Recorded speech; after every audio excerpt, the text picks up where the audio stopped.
I'm Steve Turano with Ask a Real Expert. Guys are asking about training to failure.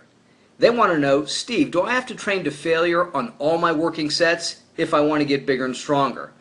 And the answer is no. What you do have to do is train harder, meaning with more reps, more intensity, more weight, than you did 3 or 6 months ago. Because if you do what you've always done, you'll always get what you've always got, as the saying goes. So if you want to continue to improve your level of performance, you have to continue to stress your body.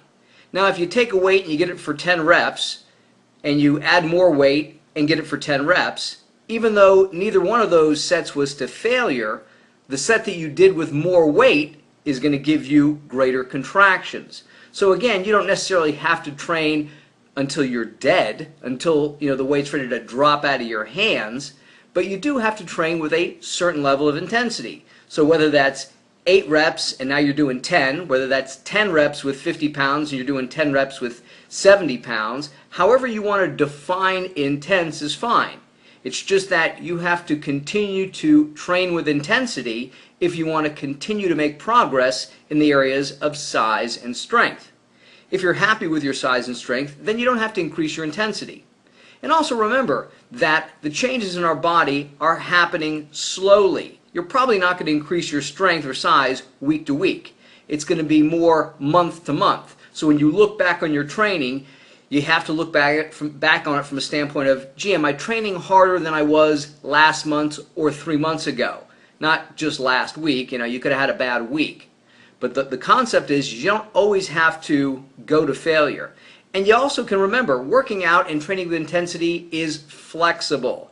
So if you want to bench press one day, pick a weight, do it for 4 sets of 8. You may be barely able to squeeze out the 8th rep on all those 4 sets, but that's still intense. Or you say, let me do 8 reps with a certain number of weight. And you do that to failure. Then you increase the weight and you get 4 or 5 reps to failure. Then you increase the weight and you do 1 or 2 reps to failure. And then you lower the weight and you're back up to 8 reps to failure. So again, failure can be defined in a variety of ways, whether it's 1 rep, 2 reps, a number of sets with the same number of reps. Again, the important thing is that what you're doing is a stretch for your body, that it's a challenge. People ask me, why do you train so hard all the time?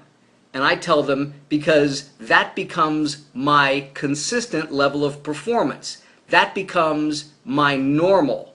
So when somebody wants to go mountain climbing or skiing or scuba diving, I don't have to get in shape. I'm ready to go because what I've done in the gym is so much harder than anything I ever plan to do in real life. I'm Steve Turano. Train smart, train hard.